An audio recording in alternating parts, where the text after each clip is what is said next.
আসসালামু আলাইকুম ওরহমাতুল্লাহ। পৃথিবীর একমাত্র পাপী ব্যক্তি জমজমা যে কিনা হযরত ইলিয়াস আলাইহিসসালাম এর আমলে রাজা ছিল। মহান রাব্বুল আলামিন এই ব্যক্তিকে ঈসা আলাইহিসসালাম দেয়ার বদৌলতে পুনরায় জীবিত করলেন এবং আল্লাহ রাব্বুল আলামিনের দয়ায় সে পৃথিবীতে আরও ৮০ বছর বেঁচে ছিল। প্রিয় দর্শক, আজকের ভিডিওতে এই জমজমার মুখের কথাগুলো আপনাদের শোনাব।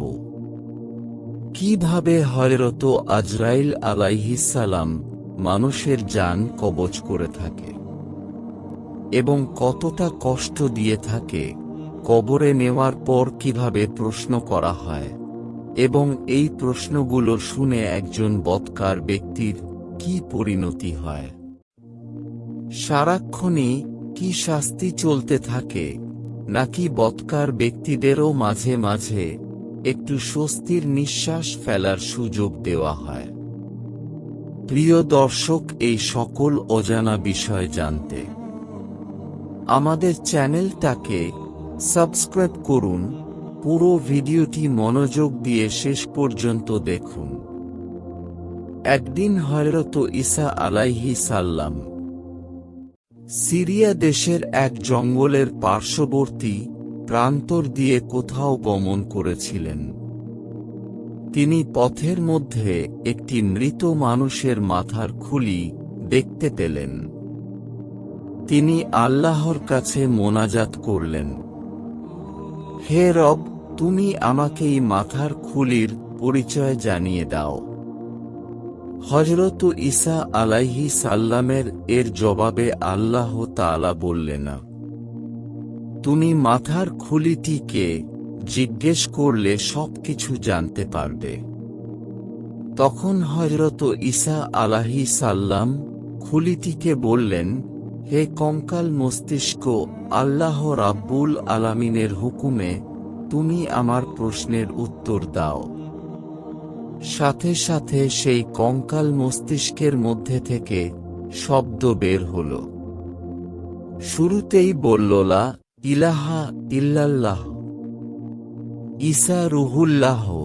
তারপর বলল, হে আল্লাহর নবী, আপনি কি জানতে চান? জিজ্ঞেস করুন।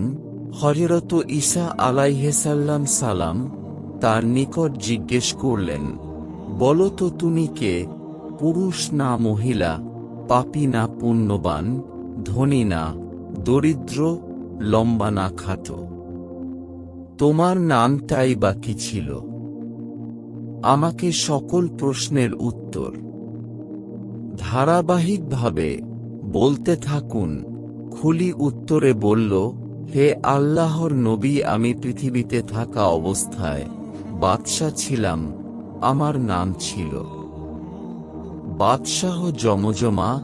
আপনার আর একজন ভাই নবী ইলিয়াস আলাইহিসসালামের সময়কার বাদশা ছিলাম। আমি দানশীল এবং একা ছিলাম।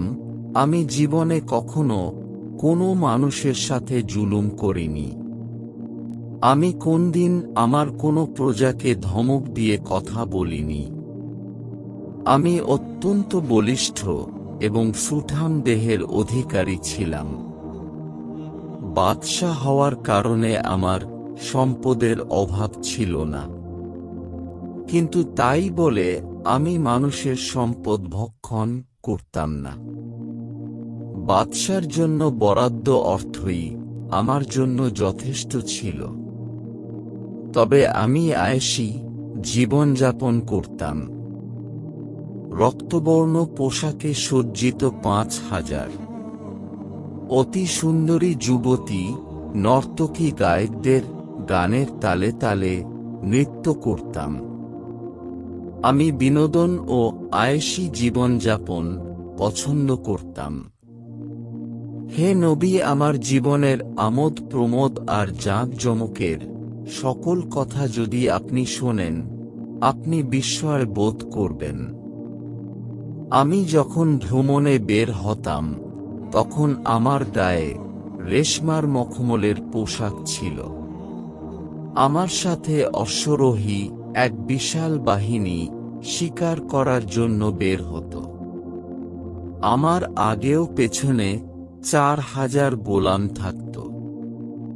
হে আল্লাহর নবী, আমার অধীনে হাজার হাজার রাজা বাদশাও ছিল। আমি অর্ধ পৃথিবীর শাসক ছিলাম।